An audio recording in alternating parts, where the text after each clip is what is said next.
All right, folks, welcome. We're going to give folks a couple of minutes to get started here. My name is Dylan Carey. I'm Director of Policy and Planning for Parks and Trails New York, and we're excited for you all to join us to talk more about Cycle the Erie Canal and Cycle the Hudson Valley, PTNY's two big organized bike tours that we host each year. As I mentioned, we're going to give a couple of minutes for folks to join on. A couple of housekeeping tips while we get started. This webinar will mostly be a chance for folks to ask questions and for the ride team that you see on the screen here to answer. We ask that you put all questions into the Q&A form. We won't necessarily be using the chat form for questions. I mean, if there's a question in there, we'll of course answer it, but we encourage folks to put questions in the Q&A form.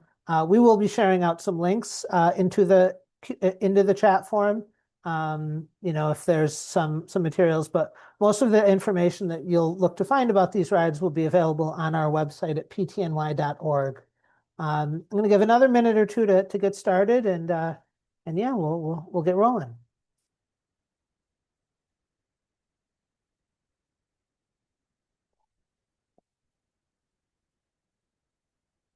All right, I think we're ready to get started then.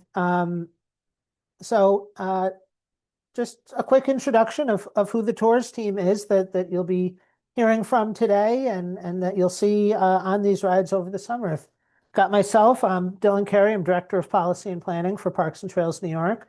Rob Panzera is our tour director, and Tara Quackenbush is our events manager. Our fourth member of our team, Erica Schneider, who is our policy and planning major, wasn't able to join us for the webinar tonight, but she will be with us on Cycle the Erie Canal this summer. And we have a number of other folks at Parks and Trails New York that help make these tours possible. We don't have them all on our slides, but they all do play a role in making sure that folks can enjoy two really high quality events over the summer. Parks and Trails New York, I mentioned our organization. So who are we? Well, PTNY, Parks and Trails New York, we are a statewide nonprofit. We are the leading statewide advocate for New York's public lands. Last year, we celebrated our 40th anniversary.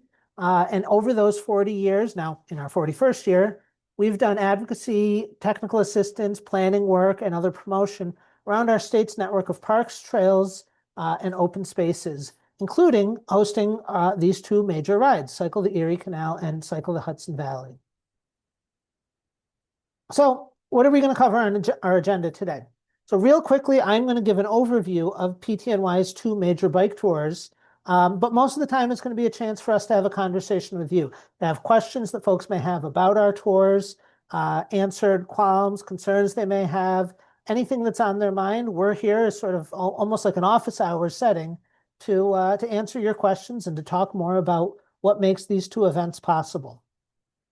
One quick piece of housekeeping I did want to mention is that well, if we do have time for it, and we will at the end, we will answer more general questions about going, planning your own trip on the along the canal or planning sort of a self-supported ride. Our focus is going to be on PTNY's two organized rides that happen each summer, Cycle the Erie Canal and Cycle the Hudson Valley. If you have questions that are more about doing a self-supported ride, and we don't have a chance to get to them at today's webinar, I would encourage you to follow up and attend this webinar upcoming next month, the Erie Canal by Boat and Bike, that's going to be hosted by that colleague of mine, Erica Schneider, that I mentioned, as well as our partners at the Erie Canalway National Heritage Corridor and the Erie Canal Museum. And we'll have a link available for that event as soon as, if you're interested. I'm not sure if the link's live yet, to be entirely honest, so it may not be in our follow-up email, but if not, and you're interested in joining, we'll be happy to send that to you. So what are these two rides that PTNY hosts? Cycle the Erie Canal, Cycle the Hudson Valley. I'm going to start with Cycle the Erie Canal. Cycle the Erie Canal this year runs from July 11th through 19th. And it is an 8-day ride that goes from Buffalo to Albany. It goes 400 miles along the route of the historic Erie Canal, stopping in places like Medina, Fairport, Syracuse, Rome, and Schenectady before reaching our finish point and our finish festival in Albany. Cycle the Hudson Valley is a 5-day ride from August 3rd through 8th. That starts in Troy, New York, and heads down the Hudson Valley along the Empire State Trail, stopping Hudson, New Paltz, Carmel, Dobbs Ferry, and then we have our finish line in Brooklyn. And what is included on each of these rides? These are fully supported rides. So what you get by signing up and registering to join either of these tours is a wide array of support, in addition to being part of a really supportive, fun, energetic community.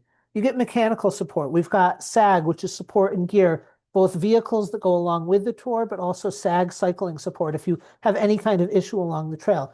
We also have on-tour mechanics that are able to make adjustments or fix your bike if you have any kind of an issue during the ride. We have luggage transportation. We will get your luggage from the starting point of each day's ride to where we camp for the night. You don't have to worry about bringing your tent or your clothes or anything like that. We carry it for you. We also will carry your luggage if you are taking one of our shuttles to get to or from the shuttles from Albany to Buffalo at either the beginning or the end of Cycle the Erie Canal, or the shuttle from New York City to Troy that we have, again, either at the beginning or end of Cycle the Hudson Valley. We also have fully marked routes and on-trail resources. We've got daily maps, cue sheets. We've got ride with GPS files to follow. The routes are marked by our volunteers that go out and make sure that you're able to follow the trail. We've got an info packet, including training tips, and our rider handbook is actually available on PTNY's website now. And Tara, I think you can drop the link for that into the chat, please. So it really is very easy. All you have to worry about is the riding and enjoying the places that you're going through and that you're seeing each day. We also provide meals every day. We've got 2 daily rest stops that are fully stocked with snacks and drinks. We provide breakfast every day on tour, and most of the nights we're providing a dinner. There are a couple of nights where we encourage folks to go out into the communities that we're riding through and support local businesses by having dinner at some of the local restaurants. Lunch each day is on your own, or you can just sort of fill up at the rest stops. Some folks opt to do that, but we do encourage folks to go in and explore these communities. We've got a wide variety of entertainment, and Rob's going to speak to that a little bit more, can speak to that a little bit more, some of the exciting things that we have for this year. We've got on-ride tour guides for Cycle the Erie Canal. It's historian tours that travel along with us, telling the story of the Erie Canal and how the state and the country grew up along the banks of the canal. We've got post-ride entertainment. Most nights there's live music, got historical presentations, and in a lot of the communities we pass through, there are things like guided tours of the canal, of historic sites, and of other attractions to really welcome you into communities. For accommodations, this is a camping tour. Folks generally are camping in tents outside.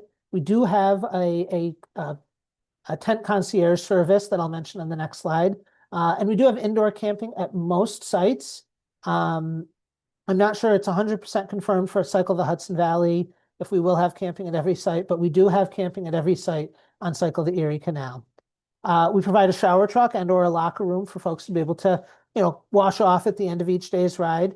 There are, of course, bathroom facilities at all of our overnight camp locations.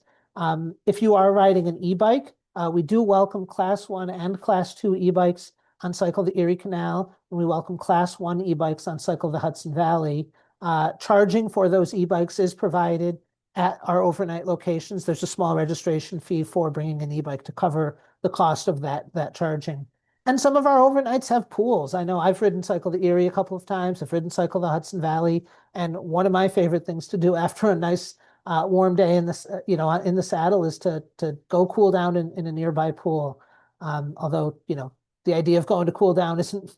It's a good thing to think about on a day like today here in Albany. I don't know where folks are calling in from, but it was 0 degrees here in Albany when I woke up this morning. So a couple of optional offerings that I can mention on our tour this year, and some of these are new things that we're excited to offer for 2026, specifically bike rentals. We now have our official bike rental partner for both Cycle the Erie Canal and Cycle the Hudson Valley, and that's Unlimited Biking. Rentals must be booked in advance, and they're available now. You can find that information on our website at ptny.org. We're going to be sending out more information on bike rentals to all of our registered riders in our monthly rider updates, the first one of which for Cycle the Erie is coming out on February 1st. The first rider rider update for Cycle the Hudson Valley is coming out on February 15th. So, more information and on how to rent a bike is available now. We have long-term parking for folks who are driving from out of the area to join. Information on parking options available in both Albany and Buffalo for Cycle the Erie Canal or in Troy for Cycle the Hudson Valley is available on our website, and we're happy to speak to that if folks have questions about long-term parking. And finally, I mentioned our tent concierge service, Comfy Campers. They have rentals for tents, they have air mattresses, camp chairs, and clean towels that you get each day. Plus, they take care of the setup and breakdown. You don't have to worry about waking up in the morning, breaking down your tent, packing it up, and then getting breakfast and then getting out and riding. They've got an army of college kids that break down your tent for you. And so all you have to do is roll into camp, your tent's set up ready for you, and you just enjoy it. I've had the chance to use Comfy Campers a couple of times when I've been on the rides, and it really does make it really is a great service to be able to have. That is Comfy Campers Rentals is secured directly through Comfy Campers. The link to that is on our website, and again, we can provide that to folks as well. So I'm about to turn it over to the Q&A section. Really hope that you guys are able to join us if you're not already registered this year. Just some photos of, it really is a traveling community on wheels. It really is just a lot of fun, really, one of the best ways to spend the summer. I know I look forward to these 2 weeks every year. And we hope that you guys will all be able to join us in 2026. I just want to quickly as well thank our many sponsors who help make the ride possible.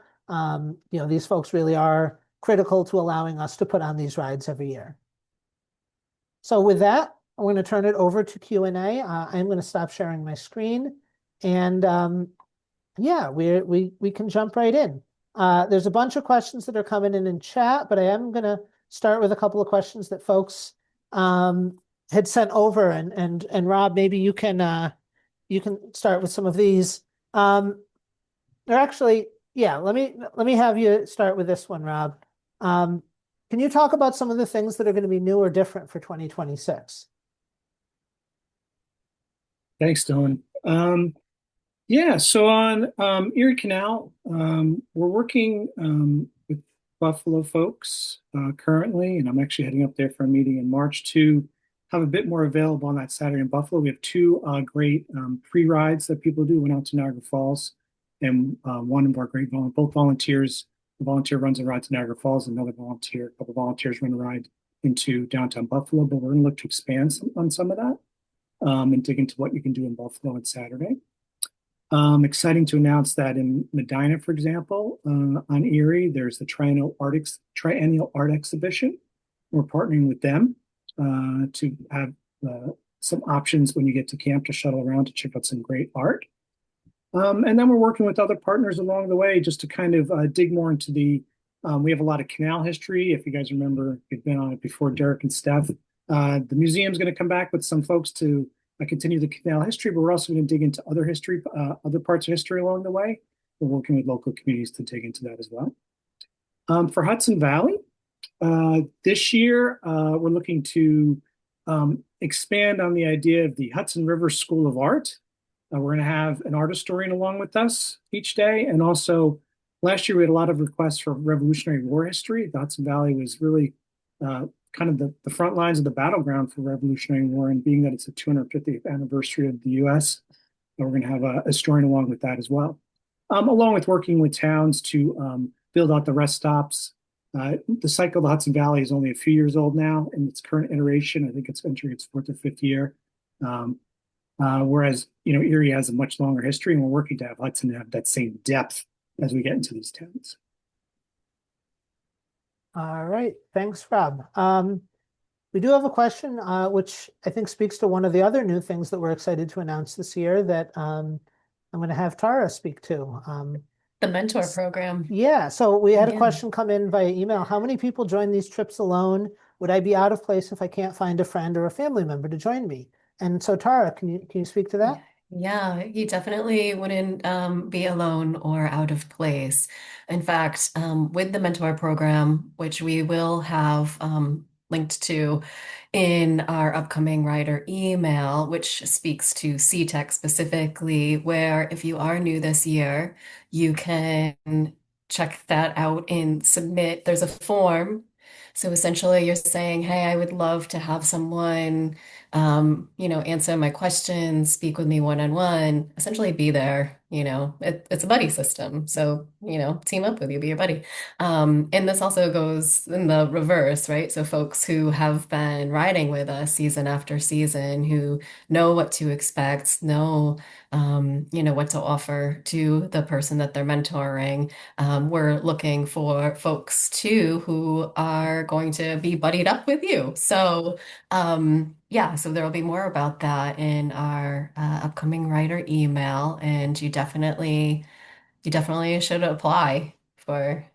But I mean, you know what? In addition, the community there that already exists, folks who are new do find one another, and the folks who want to take you under their wing will find you. So you'll find your community there. Yeah, absolutely. We had another one, Tara, maybe you can speak to. A gentleman asked, or a potential participant asked if they would be the oldest participant at age 79. I don't know if you have the list of folks who are registered up already. Well, what I can tell you is probably not. We did have, oh my goodness, we do have someone who returns year after year, and they're in their 80s, and the average age of the rider is 63, maybe it's 64 this year. We won't know until we get everyone registered, but in previous seasons, no, won't be.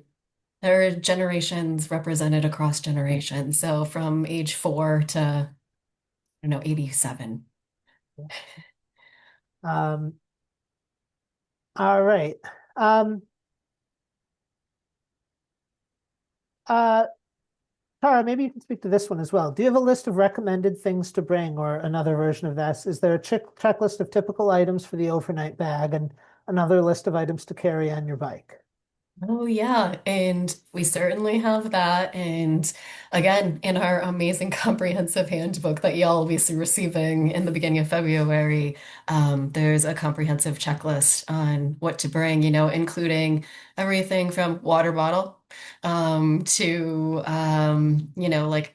how much luggage you should bring, which is not a lot, right? But we advise that you bring maybe up to 2 bags, under 40 pounds a piece. Try to keep it to that. Sunscreen. Yeah, but to check out the comprehensive list, it's going to be in our handbook, which is online, Yep. which we And linked to already in the yeah, chat. I just put the link in the chat. Um, Rob, I'm going to turn to you to talk about, for both tours, the route overall. How many miles per day do we typically cover? What does the daily elevation look like? How much of that is on road versus off road? And I can chime in too if there's any parts you want me to cover. But yeah, if you can. Yeah, If you can so that's a good question. Daily riding is anywhere from usually averages around 40 to 50 miles. And Erie, being that it was a canal and still is a canal and has a path next to its towpath, its elevation is it's usually under 1,000 each day. So if you're doing 40 to 50 miles, it's usually 800 feet, like on average elevation gain. Hudson Valley, similar. It's 40 to 50 a day. Um, um, but the elevation is a bit more here in the Hudson Valley. And I was looking at the routes again today, reminding myself it's usually about 1,500 to 1,800 over 40 to 50 miles. So a bit hillier for sure, but not the hilliest of rides. And then what was that the question? I'm trying to see on the side here, Dylan, if you Yeah. can. Oh, I have this in the other doc that folks had sent ahead of time. But how much of it is on road versus how much of it is on trails? I think I mean, by the way, Dylan is the master of all trails in New York. You guys should know that. He knows every inch of all trails. But let's give a percentage, maybe you can give the exact percentage, Dylan, for Erie and Hudson. But I mean, greater Isn't majority. Erie, isn't Erie like 80%? Yeah, Erie's about 80% off-road.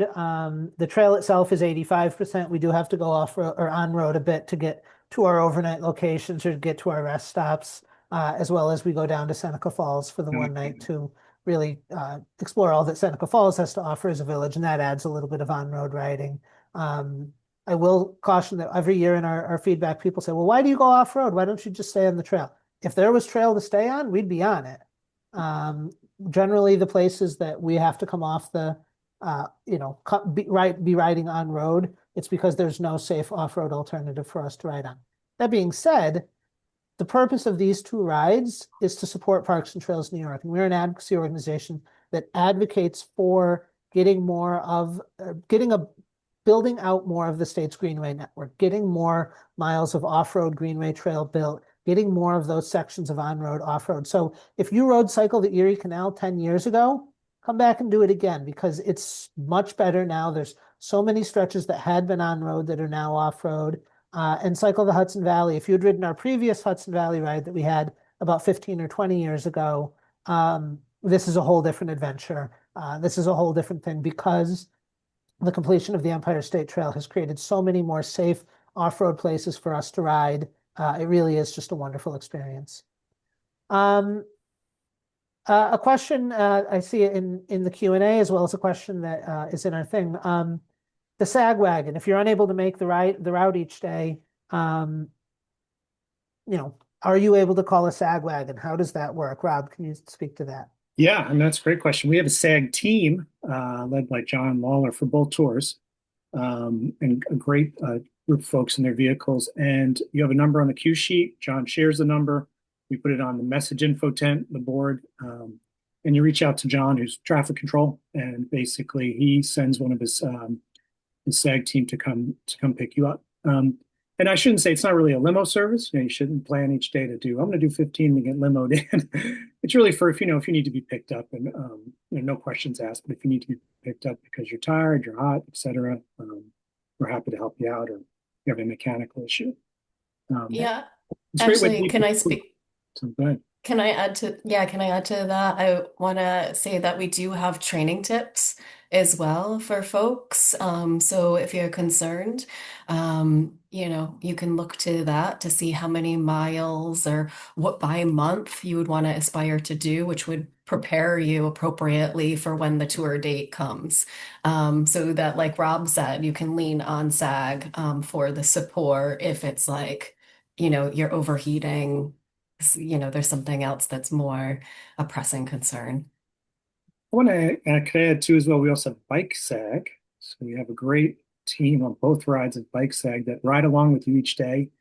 They're spread out amongst the group. They leave at different times, and if you're having an issue, they're there to help you out as well. So you are well supported both by two wheels and four wheels. All right. Tara, can you speak to the shuttles that we have available, how that process works, what's included with a shuttle ticket? Just sort of that quick overview, because I saw at least one question about, um, if you take the shuttle, does your bike also get Yeah. transported? A couple of questions that have come in about, where do the shuttles leave from? Where do they pick up from? Can you speak to Yeah, that both on definitely. Erie and Hudson Valley? Yeah, so for C-Tech, Cycle the Erie Canal, if you want to catch a ride in Albany to get to the beginning of the tour in Buffalo, we have a shuttle for you to do that. That's the July 11th one, which is on a Saturday. Unfortunately, if you take that, you won't get there in time for the pre-rides. So if you want to hit the pre-rides, make sure you get to Buffalo in advance. But we do, so your luggage goes under the shuttle bus that you'll be riding. We have separate trucks that you'll help load your bike onto. And we have folks who've been doing this year after year that will assist you in doing so. It's great if you turn your handlebars or you'll have someone there to help you do that. And we get those on a separate truck. And then you're following each other there. So you'll arrive at the same time. And then, there's also the bus back to Buffalo at the end of the tour. So if your starting point, you're already near Buffalo, you're there. When you ride with us all the way back or all the way to Albany, you could also opt to take the shuttle back to Buffalo, which is the starting point. We do offer parking in Albany if you're taking the shuttle at the beginning. So it's for that entire duration of the tour. You would register for that separately. The parking lot is right next to where the shuttle loads and takes off from. So super convenient. Um, what else? Okay, so CTHV. Oh, if you're doing the 4-day tour for CTEC, which would be from Buffalo to Syracuse. We also offer a shuttle that leaves from Syracuse, which is the midpoint, back to Buffalo.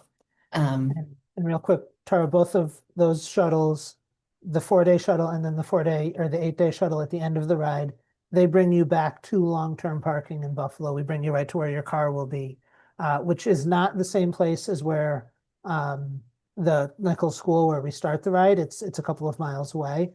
But that's where the shuttles drop folks off is at long-term parking. Yeah, thanks for adding that, Dylan. Yep. And for Cycle the Hudson Valley, we have parking that is at Hudson Valley Community College that you can sign up for. And we have the shuttle, which will be in NYC at the end of the tour, which will bring you back to the beginning of where the beginning of the tour is located, Hudson Valley Community College, where the parking is. And also the We do beginning of the also, tour. yep. So we also have a smaller shuttle that starts out in New York City for the beginning of the tour of Cycle the Hudson Valley. So it takes you from downstate, upstate to Troy. Same situation, you'll have somewhere to put your bike separate from where you're putting your butts. Great. Rob, can you speak to the process of loading your luggage each day? There's been a couple of questions in the chat. One attendee asked, if I don't pick up my bags in tent, are they put back on the transport? For example, if I don't stay at the campground for a night. And then we also had a couple of folks ask about if they're staying at a hotel, how they deal with their luggage, how all of that works. Can you speak to that process during the tour, how we're bringing your luggage from campsite to campsite? Yeah, so luggage opens at 6 a.m. every morning. We have multiple luggage trucks. Usually on the first day, you're assigned a truck and you kind of stick with the same truck, makes it easier. You pack your bags, pack your tent, and you put it on the truck. You load it up, they help you load it up there, and then you ride away. And then that luggage is brought to the next overnight campsite, and it's lined out for you. And you find truck 1 or truck 2, and you'll see the luggage lined out. And if you have trouble finding it, we have our luggage staff there to help you. We do recommend, we try to keep them dry, but this is an outdoor event, and we're at campsites. I bring a waterproof duffel bag myself, but inside it's good to actually have waterproof bags if you have something like that, because we cover the bags, but again, it's right, summer rainstorms can happen and you can't have everything covered if it's laid out completely. And then if you're staying offsite, you can go to luggage truck, get your luggage, set yourself up a little overnight bag, and then get to your offsite location, leave your big bag with the luggage team, and then the next morning come back with a backpack and you can reload your luggage. And I would say for that, don't assume that your bag is going to be reloaded for you. Always make sure you're giving it back to the luggage truck and talking to them and letting them know, if you're going to camp offsite. There's a handful of folks that do that every year. They know how to, how to make sure your luggage is safe and make sure that it gets to the next place safely. That's correct. So, some registration questions. Tara, we had one. I want to make sure that I signed up for the correct transportation. Somebody asked about needing to pay when they've registered. And then there was another about registering as a driver only with the trailer. Can you speak to if folks have questions about registration or need to make changes, how that process works? Yeah, specifically to the former two questions, please get in touch with me directly. You're probably on my list to contact you if you haven't paid or if you need something else that seems to be missing from your registration. So, yeah, you can reach me 518-217-8141. Unfortunately, I'm out of the office on Thursday and Friday, but I'll get back to you on Monday. So get in touch with me there. And really, that applies to any other registration concerns. Get in touch with me. For the driver, yeah, there is, if you plan on driving along, supporting someone who's riding, there is a ticket option for you to add to a registration as a driver. And right now, the cost of that is escaping me. But yeah, so it gives you access to all the campgrounds, it gives you access to the meals. Um, yeah, in all of the facilities. So definitely, if you plan on driving along and not riding, fill out that registration form. Call me if you need to be added. We have a question, Rob, about getting bike and camp equipment returned to your home state from the end of either of the rides. So if you're in long-term park, I mean, you're responsible for your gear when it gets off there. But if you need to have your bike shipped, for example, Unlimited Biking, our partner, provides concierge service. So you can, before the ride and after ride, you can actually send your bike to Unlimited Biking. They'll bring it to the start, at the start of both tours, and then at the finish, they'll take your bike, package it, and mail it back to your where you want them to mail it to your home. Luggage you have to kind of handle on your own what you're going to do with it. So there is once we get it from once if you take the shuttle for example back from Albany to Buffalo, the long that's you're getting your luggage, so it's up to you to handle that. Tara, we have a question here. Was looking for information on the tour jerseys and when those might be available. That's a Because great question. those are not Yeah. yet available, right? Those. They're not yet available. We are currently working with a local designer who's making an amazing design for us.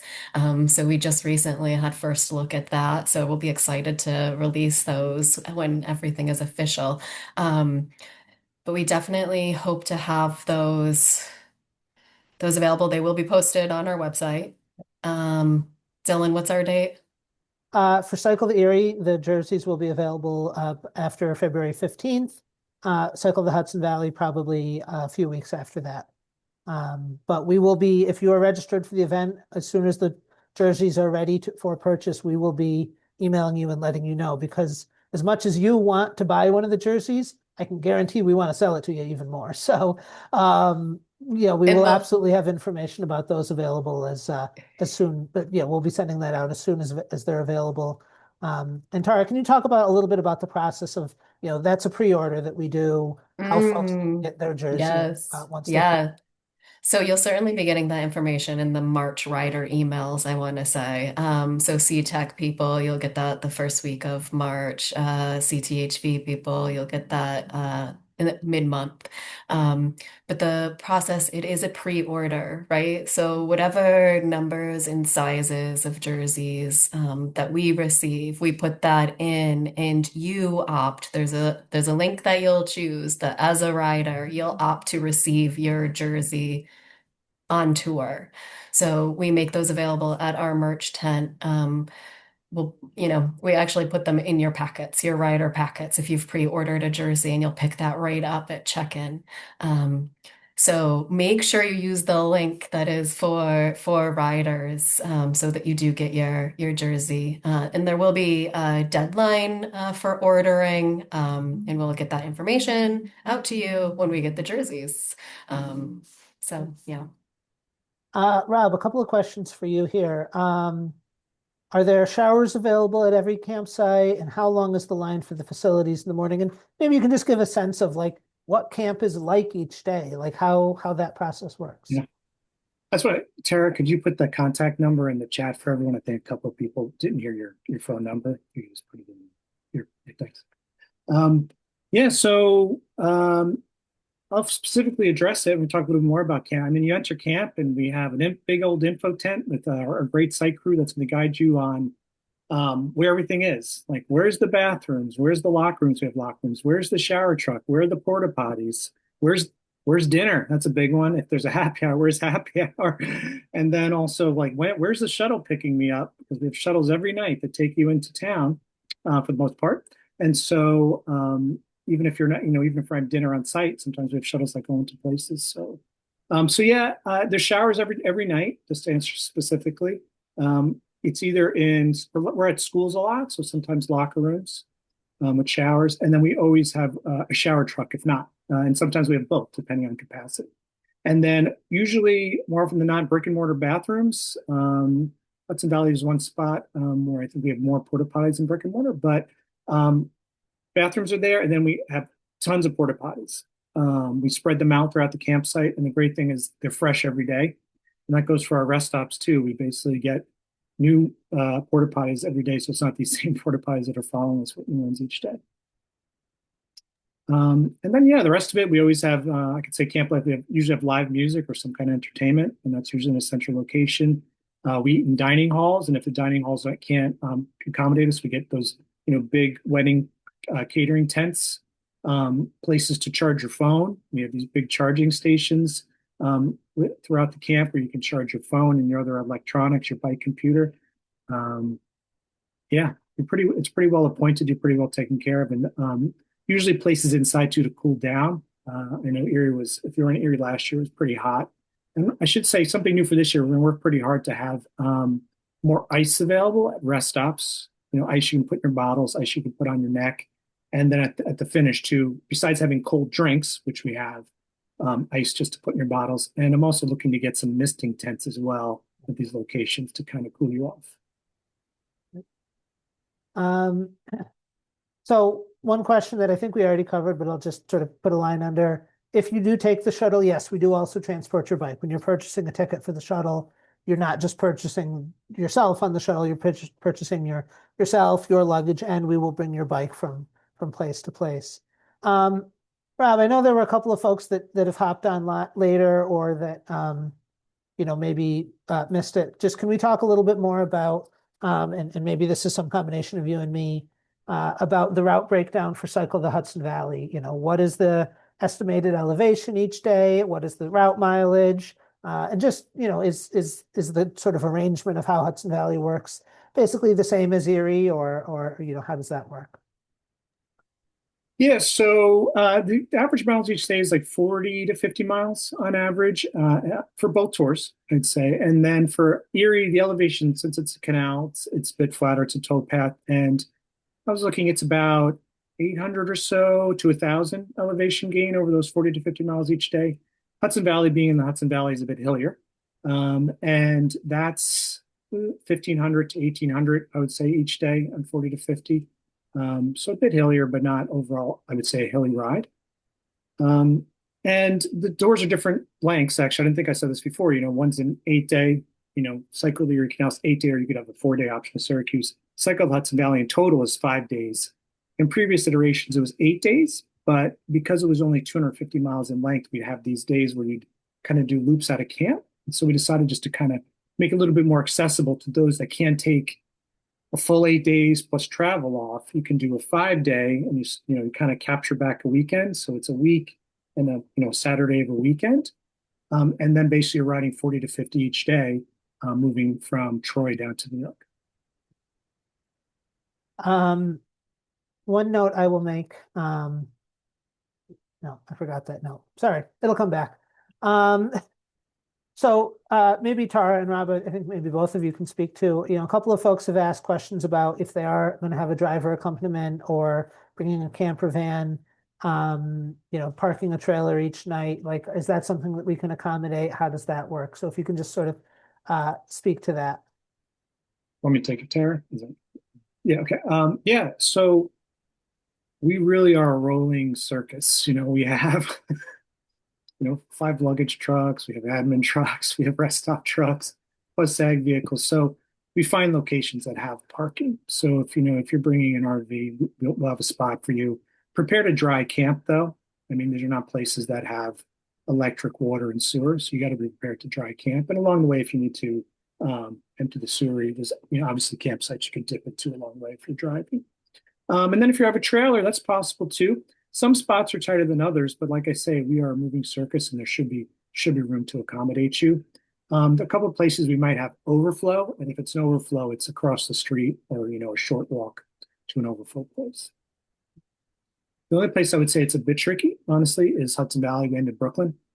So that's your comfort level if you want to drive an RV into Brooklyn. But we do drive our 26-foot luggage trucks into it. So a question I can answer. Somebody asked, do you meter starts for the riders in the morning to avoid overcrowding on the trail? No, we don't. Everybody leaves on their own. They leave at their own time. Folks sort of, this is not really, it's sort of a choose your own adventure style tour. There are parameters, like the route closes when the last bike sags go through, typically at 5 p.m. each night. And the rest stops are only open for, a certain duration. I think the morning rest stop is open from roughly 9 to noon. Or Rob, do you have those?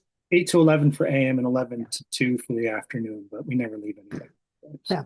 And what I can say from experience, having ridden Cycle to Erie, is Cycle to Erie typically has around 600 riders and another 100 volunteers. There will be times on the trail when you may not see anybody in front of you or behind you. That's how spread out everybody gets along the day. You're not riding like the whole time in this big chunk of people. There may be times when you are. I'm not saying that that's never the case, but it's really is, as you get out into the state and across the state, folks really do get spread out during the day. It really is sort of a great mixture of different riding experiences. That being said, if you join us for Cycle the Hudson Valley, be ready for riding a very crowded trail in New York City. New York City is New York City. We can't, the trail is not closed for our events to come through. Folks are out using the trail on both tours, just as they normally would, going about their day. And some folks even know, oh, hey, the ride's coming through. I like riding with them coming through. I'm going to go ride on the trail. Some folks know to avoid the trail if they don't like riding with them on that day. But if you're going to be on Cycle the Hudson Valley, just be aware that, New York City is where we end the tour, and riding through New York City is, I think it's great. I think it's a lot of fun. There's a lot of energy. You see a ton of people using the trail, enjoying the waterfront. It really is just one of the best resources. The Hudson River Greenway on the west side of Manhattan is the most busy, most well-used Greenway trail in the country. But just it is something to be aware of. Rob, go ahead. Yeah. I'd say in the morning, just breakfast. Breakfast is from 6 to 8, and we try to get coffee up a little bit earlier than that. Our catering guru Marco really works on that. So people usually have breakfast, and I'd say the majority leave before 7, and then like the remainder kind of leave by 8. And we do a morning program every day, which talks about what's happening on the trail, what to look out for, and there's some logistical things about what to expect coming up. So usually people stick around for the 6:30 morning program and then kind of start filtering out of breakfast. Rob, can I ask you to talk about e-bikes a little bit? What is the process for if you're bringing an e-bike on the tour? If you are bringing it on one of our shuttles, bringing it at camp? There is a question in here as well about the guide says that you can't leave e-bike batteries charging unattended, and what is meant by that. Okay. If you can just speak to e-bikes, please. Yeah, we welcome e-bikes. I mean, I think it's great that it's providing more accessibility to a wider population. I think it's a great thing. So we've kind of leaned into it. In terms of charging, we have a great charging setup. It's multiple tents, and a lot of the places we stay don't want to bring batteries inside to charge it, that many lithium-ion batteries inside. So we've set up a system where we have monitored by our e-bike person or volunteer generators that specifically, the only thing they don't charge phones or anything else. They're for e-bikes. And then we have a great electrical system, which has like surge protectors, et cetera, so we don't overheat. And what we mean by not leaving it, you set up to charge and you got to monitor it. You can't just go to dinner. You got to be around camp. You got to check on it. We have somebody there, but you really got to watch your stuff. You can't be responsible for everyone's battery. So it's available. You come in, plug in right away, and you charge your battery and hang around camp. And then when it's ready, you unplug it, and then you let the next person go. In terms of shuttles, you have to take, if your battery can come off, it has to come off the bike going onto the shuttle. And you take that battery with you onto the bus, which is, climate control bus. If it can't come off the bike, meaning that it's a newer bike that's designed inside the down tube, for example, or the seat tube, not an aftermarket bike, you need to contact us. In the guide and on the website, there's a contact email. Contact us with the make and model, and we'll research the bike to see if we can allow it onto the bike shuttle without the battery being removed. I've already had 4 or 5 people contact me, and we just look for certain specifications of the battery, testing parameters, and the brand of the bike to really see if it's reputable. So, because we want to make sure it's safe. We don't want any overheating issues. Everybody's bike packed in a hot truck on the highway on a July day. We just don't want anything to happen there. Rob, maybe another thing you can speak to is security. There's a couple of questions about whether or not you should be bringing a bike lock, how the bikes are secured each night, as well as a question about what kind of security we have at our campsites to protect both participants as well as bikes and gear. So yeah, this tour, we stay, there's no fencing, like we're not locking things in. You're really responsible for your own gear. So yes, bring a lock. And there's 2 reasons for that. One is at camp, when you get in, you're not gonna use your bike, lock it up. And that's really, I think, about keeping honest people honest. You don't want to, usually bike theft's a crime of opportunity. The bike's there and someone might, walk away from it. We're not usually targeted, I would say. So I think just lock it up. And then also, we want you to go into towns and enjoy yourself. So, put your bike somewhere in a town, you walk around, you have lunch, you check something out, lock it up. I think that's the easy thing to do. And there's a lot of available options for that. If you're not going to take the bike lock with you during the day, you can throw it in your luggage and transport it to the next, and it'll be there for you overnight. In terms of security, there's a few locations where we have paid security and a police presence just based on their location, the areas they're in. We do have a couple volunteers that walk around the campsite, and that's just more, they're not there to secure your stuff, they're more to remind you to secure your stuff. It's really what those people are there for. They're not going to, tackle somebody or alert anybody. We do have an overnight crew, by the way. They don't stay up all night, but it's a number that you can call. We put it on the message board overnight. So if there's an issue, you can call overnight crew. I'm there as a tour director, there's staff there as well. But we do make sure that there's availability if there is an issue. Yeah, both Tara and I are there as well during the tour. A couple of questions that I can speak to about the route itself. One asked about if there are any 60-mile days, and if so, how many? And on Cycle the Erie, there are 2 days that are 62 miles. On Cycle the Hudson Valley, there are not any 60-mile days. Everything is, I think the longest day is 58. But those are the routes from last year. The final routes generally will be almost, very much the same. But we always wait until just a couple of weeks beforehand to make sure if there's any on-trail conditions that require us to go a different way, or any other things that require us to adjust slightly what the route will be. We make those decisions, as we get much closer to the ride. We've had a couple of instances in past years where there's an unexpected trail closure that we had to adjust around, and we want to make sure that, again, the most important thing is that all of our participants on these tours are getting through safely, that they're having a good time, and that they're enjoying themselves. And we want to make sure that we're providing that experience for all of our riders. Another question about what percentage of Cycle the Hudson Valley is pavement versus unpaved. Cycle the Hudson Valley is almost entirely pavement. The only stretch of gravel and or stone dust, as you might call it, is on our second day, the end of our second day from Kingston down to New Paltz. We ride on the Wallkill Valley Rail Trail, which is a stone dust trail. It's in great condition. It's very well maintained, but it is unpaved. That's about 15 miles or so. That is that stone dust stretch, but the rest of the route, with maybe a couple of very small exceptions. I'm thinking of one in the Hudson Valley, just north of Kingston, but basically the rest of the route is on paved roads, or paved roads or trails, I should say, not roads necessarily. Tara, can you speak to a question about if somebody can order the jersey if they're going to do the ride DIY style? Definitely. You just want to make sure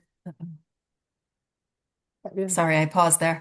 Yeah, you just want to make sure that you're clicking on the link to have the jersey shipped to you to your home address instead of the link that is for riders who are participating on either of our rides. Yeah. But And yeah, so by all means.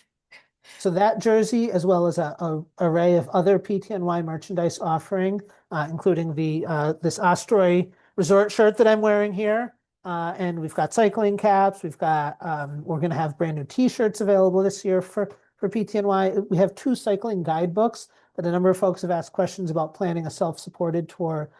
Those guidebooks are available for purchase on our website. They contain a lot of the information needed to plan a trip on your own. So if folks are interested in those, here's my well-loved version of cycling the Erie Canal. Um, those are all available for purchase on our website at ptny.org/shop. Um, Betty asked a question about what percentage rent the tents versus bring their own. Rob, you give an estimate on that? Um, I know in Hudson last year we had it was something like 60 something tents and 80 something people staying in them. So that was close to a third, I Yeah. would say. Um, and probably similar, I would say for Erie, a third is probably like a good guess. A third of folks, to clarify, a third of folks are using the Comfy Camper service. Correct. I'm sorry. Yeah. As opposed to bringing- Many of the other folks are either bringing their own tents or using indoor camping. We do have indoor camping available that a lot of folks, we've got volunteers that help monitor that. Mhm. Can you, Rob, I mean, you spoke to this earlier, but can you again speak to like what indoor camping is like, just what to Yeah, so indoor expect? camping, usually it's like gymnasiums, classrooms. Sometimes people fly in hallways. A couple of places, like for example, Syracuse, it's a covered outdoor rink. It's the summer and we use the rink, so it's a variety of places. And we have someone that monitors it, opens and closes it, does lights out. And so you bring your mat, you bring your bag, and you bring your luggage, and you kind of set up your spot. It's first come first serve. We ask people to be respectful. You got to kind of find your spot. But yeah, a lot of people, I would say a lot, but quite a few people take that option for sure. Um, So, Rob, another question related to Cycle the Hudson Valley around, and maybe Tara, this is a question for you as well. Uh, Thinking of spending a couple of days in New York City, is it okay to leave our car parked in Troy for 4 or 5 days after the ride? Um, Yeah, so like our permit with we stay at Hudson Valley Community College has been a great partner, but they let us park in their garage. But basically, the permit to do it ends the evening that the shuttle arrives. So if you're going to do long term in Troy, you have to figure out a different option.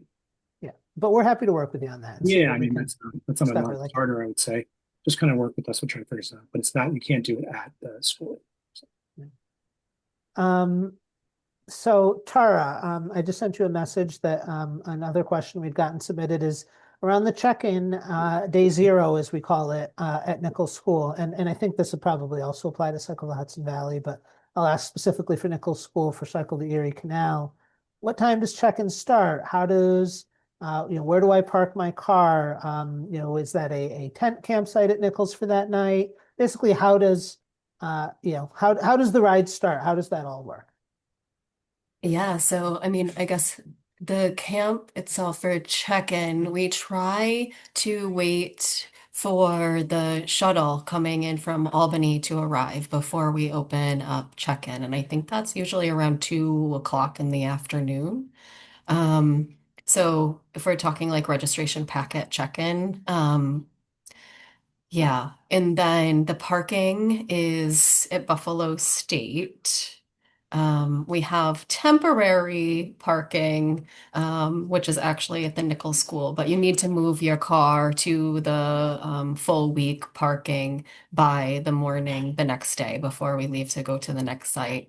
Let's see, Nichols. We also I don't know if you want me to speak a little to what happens at Nichols School, but it's like our big Yeah, kickoff. It's our big yeah. kickoff party. So it's when you're really like getting to know everyone there. The folks who are the main volunteers will introduce themselves. We'll be there to do the same. And of course, we, enjoy dinner together later that evening, five o'clock. Um, yeah, I think that speaks to those. Did I miss anything? Yeah, I mean, go ahead, Rob. Yeah, so you could like you say temporary park. You could drop off your bag, check in, and then move your car to the offsite parking, and take your bike and bike back. If you don't take your bike, you leave it at the school. Make sure it's locked up, and we have volunteer shuttle that'll bring you back. Or you can. It's not that far. It's like 2.2 miles. So you can bike back or take the shuttle back. And you do camp at site, on site at Nichols School the night of July 11th, what we call day zero. You can't camp there the night before. Correct. You have to, if you're coming in on the evening of July 10th, you have to, find your own lodging. We do have a list of lodging options, available on our website. It's in the rider handbook, but, yeah. And we have those available actually for every night of the tour. If you're looking to stay, if you don't want to camp, but you do want to join us on the tour, we're going to stay in hotels or B&Bs along the way. We do have a listing of lodging that is open. Of course, it's lodging. You never know what might happen, but as of a couple of weeks ago, it's fully up to date with lodging open along the tour. Yeah, and if you get there early to Buffalo and you want to do the ride, I said there's two great volunteers that actually more than two, quite a few volunteers that lead a ride to Niagara Falls in the morning, and then kind of midday they do a ride down to downtown Buffalo, and you can temporarily park for that for sure. And then once you get registered, move your car. Yeah, absolutely. So we have another question that just came in that I'm actually going to speak to. For those registering solo, does PTNY have an online way to find cycling partners in advance of the ride? And there's two ways that I can suggest. First is that we have this all new bike tour buddy program, or mentor program, as we're calling it. And for that, it's pairing up a new rider with a rider who's ridden in the past. So you will have somebody that you can meet and you can know ahead of time. We've got a great cadre of folks that come back and participate in the ride year after year. A number of folks that have, I think typically we do it at the end. We have a celebration our last night of the ride, and we ask folks to like sort of raise their hand if they've ridden it 5 times before, 8 times before, 10 times before. We always do have folks that have ridden it at least 10 different times in the past that are coming back to join us year after year. So we'll try to pair you up with one of those folks who's experienced CTEC in the past and can sort of help you walk through how that all works. The other thing I'll mention, and I'll put the link in the chat right after this, is that we have a great community on our Facebook group. The Cycling the Erie Canal Facebook page has something like 15,000 people in that group. There's a lot of great information on everything from sites to see along the way, trail conditions. But if you're interested in finding folks to meet up with, to ride with, to make some friends, absolutely would encourage you to join that group. We have a similar group for Cycle the Hudson Valley. It's not nearly as big, reflecting that Cycle the Erie Canal is a much longer or much older ride. It's the 28th year of Cycle the Erie Canal. But I would encourage you guys to join those groups and just sort of meet the community, share with folks who you are, that you're thinking about riding, and chat with folks. We will have folks from PTNY staff who are on the ride riding along. I mean, Tara will be doing most of the logistics stuff during the route and helping out. But either myself or my colleague Erica, or maybe even some other folks from our team, will be riding along for probably both Cycle the Erie and Cycle the Hudson Valley. So we'll be happy to chat with you as well. I look forward to meeting as many of you as I can during both tours. But yeah, we encourage folks who are interested in joining the tour, but registering solo, we encourage you to do so, and we're happy to try to help you meet folks along the way. All right. I think that's most of the questions I have. Rob or Tara, any thoughts, things that have come up that you think we should share with our attendees before we finish? Well, I mean, if you find 5 friends, have a group of 6, bring everyone and we'll give you each a 10% discount on registration, but you need to find yourself a nice little crew of 6. I'll say to that, this is a really family-friendly ride, both of them. Erie has had a longer tradition than Cycle Hudson Valley, but if, as Sarah mentioned earlier, we have generations there. Um, so if you got kids, think about bringing them, and we're going to work this year. Our great site crew chief, Marie, definitely, works with the kids, and we're going to kind of beef that up even more so that there's more things for the kids to do each day. So, And I can share that new this year, children 5 and under ride free. It sounds ah, like I'm doing an ad for I don't know, but kids 5 and under ride free on Cycle the Erie Canal and Cycle the Hudson Valley this year. So if you've got small kids and you're thinking about bringing them along, absolutely do so. So great. I've had a couple of questions about the webinar being recorded and shared out. Yes, this recording will be shared out. We're going to email it to you folks, hopefully tomorrow morning. It'll be a function of how quickly we get it up on the YouTube channel. And we are excited to share that those who have joined us for this webinar, who have not already registered, if you do register, we will be offering you a 10% discount on Cycle the Erie Canal or Cycle the Hudson Valley. The code to do that will be in your email that you receive as a follow-up. So thank you all for your interest. Thank you for joining. I'm going to just real quick share back up this last slide that we have that's got our contact information, as well as Tara put in the chat her direct line. But you can send us an email at cycletours@ptny.org, or if you email ptny@ptny.org, those come into me. You can give us a call. Again, that's our main office line, or you can call Tara directly if you have any questions. But really, we just hope to see all of you joining us for one of the rides this year. And thank you all for taking the time on a Wednesday night. So thanks, everybody. We'll see you in warmer Thanks, weather everybody. this summer. See y'all this summer.